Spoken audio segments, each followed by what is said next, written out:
আছে 3 কিলো আলু। আমরা মানে এক সপ্তাহের জন্য যেগুলো লাগে শাকসবজি সেগুলো দেওয়ার চেষ্টা করছি। আছে ভাবছেন বাজারগুলো কার জন্য করছি, কি তাই তো? চলুন তবে দেখা যাক। সারাদিনের ক্লান্তি দূর করতে ও বিকেলের একটি সুন্দর রেলওয়ে স্টেশনের পরিবেশ উপভোগ করতে আমরা মাঝে মাঝে বেরিয়ে পড়ি স্টেশনের দিকে হাঁটার উদ্দেশ্যে। স্টেশন চত্বরে আমরা প্রায়ই দেখতে পাই গৃহহীন দারিদ্র পরিবারগুলো গৃহত্যাগের কারণে কীভাবে তারা খোলা আকাশের নিচে জীবন কাটাতে বাধ্য হন। এমনই একজন দারিদ্র অসহায় মহিলা হাঁটতে যাওয়ার পথে আমাদের কাছে সাহায্য চাননি বেশি কিছু, শুধু চেয়েছিলেন কিছু সন্ধেবেলায় কিছু খাওয়ার জন্যে। আমরা সাধারণ কলেজ স্টুডেন্ট, কাজেই আমাদের কাছে যা টাকা ছিল তা দিয়ে ওনাকে বললাম, আপনাকে আমরা 3 থেকে 4 দিনের জন্য কিছু বাজার করে দিচ্ছি, আপনি নেবেন? উনি তো এক বাক্যেই রাজি হয়ে গেলেন। তাই এই পরিকল্পনা।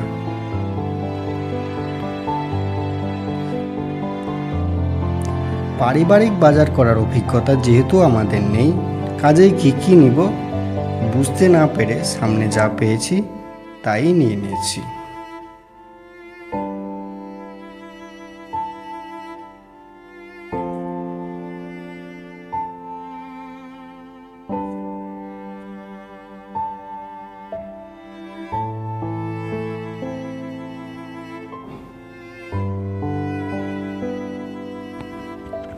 আমাদের বাজার করা প্রায় হয়তো 15 মিনিট লেগেছে।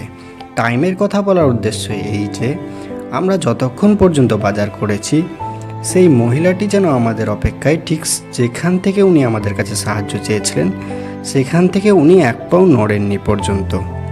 এই যেন প্রিয় বা কাঙ্ক্ষিত কোনো কিছুর জন্য উদ্গ্রীব হয়ে থাকা। এই দৃশ্য রীতিমতো আমাদের অবাক করল। বন্ধুরা, এভাবেই একজন অসহায় দারিদ্র মানুষ বেঁচে থাকেন।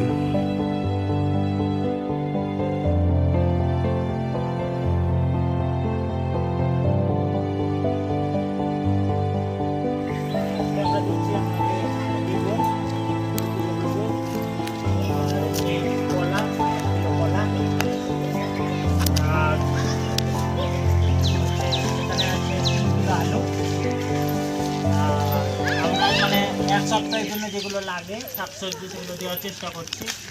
আছে 2 কিলো টমেটো, এইটা দিয়ে দেবো 2 কিলো টমেটো। আর আছে 2 কিলো পেঁয়াজ আপনার জন্য। আর 2টো হরলিক্স, মানে আমাদের তরফ থেকে আপনাদের জন্য 2টো হরলিক্স। তো আপনি কি এখানেই থাকেন? আপনি ক্যামেরাটার সামনে ও তো আপনার মানে বাড়ি কোথায়? এটা নেন 2টো হরলিক্স ভরে দিচ্ছি। আপনার বাড়ি কোথায়? ও দিয়ে আপনার কে কে আছে ফ্যামিলিতে? স্বামী আছে আর 2টা ছেলে। ও তো আপনাদের সংসার এমনি কীভাবে চলে? চলে যায়, খরচা যায়। ও কে দেয় খরচা? স্বামী দেয়। আপনারা তাহলে বুঝতেই পারছেন যে এরকম মানুষদের পাশে আমাদের সব সময় থাকা উচিত। আপনারা এভাবেই এইসব মানুষদের পাশে থাকবেন এবং তাদের সাহায্য করারই চেষ্টা করবেন। আমরা যতটা সম্ভব পেরেছি আমাদের নিজের সামর্থ্য মতন, আমরা 2 জন বন্ধু কলেজে পড়ি, নিজেদের সামর্থ্য মতন কিছু দেওয়ার চেষ্টা করলাম এসব মানুষদের।